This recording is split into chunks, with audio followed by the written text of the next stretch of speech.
நேற்று ஒரு ஷார்ட்ஸில் வந்து டொமேட்டோ ஆனியன் சட்னின்னு ஒன்று போட்டிருந்தேன் இல்லைங்களா ஷார்ட்ஸில். அதனோட வதக்கிற ப்ரிப்பரேஷன் லைவ்ல போட்டிருந்தேன் சொல்லியிருந்தேங்க. ஆனால் லைவ்ல வந்து அது சரியாக வரலை, ஏதோ வைஃபை கனெக்ஷன் கட் ஆகி. ஸோ அது வதக்கிற ப்ராசஸை நான் ஷார்ட்ஸ்லேயே காமிச்சிடுறேங்க. இதோ இந்த சாமானுங்க நான் நேற்றே சொல்லியிருந்தேன். இதை வந்து ஃபஸ்ட்டு கருவேப்பிலை எப்படி போட்டுருவாங்க. கருவேப்பிலை கொஞ்சம் நிறைய பண்ணிங்க, அதனால அதை ஃபஸ்ட்டு போட்டு நல்லா வதக்கிடுங்க. அப்புறம் காஞ்ச மிளகாங்க இந்த மாதிரி வதக்கிட்டு, அப்புறம் வெங்காயம், தக்காளி கொஞ்சம் வதங்க.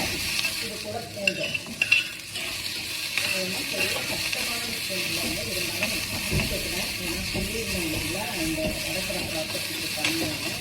இதை நல்லா வதங்கி வந்த பிறகு நம்ம என்ன பண்ணணும்னா மிக்சியில் அரைச்சிடணுங்க. இது கொஞ்சம் நேரி வதக்கணும்.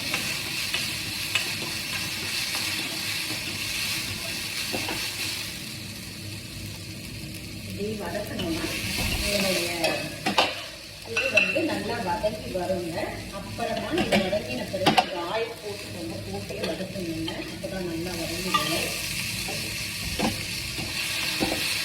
இப்படி வதங்கினதை தான் நான் வந்து இந்த மாதிரி அரைச்சி வச்சுருக்கேங்க. அதையும் நான் காமிச்சிருந்தேன். அது அப்புறம் எண்ணெயில் போட்டு தாளிக்கிற ப்ராசஸ்ங்க.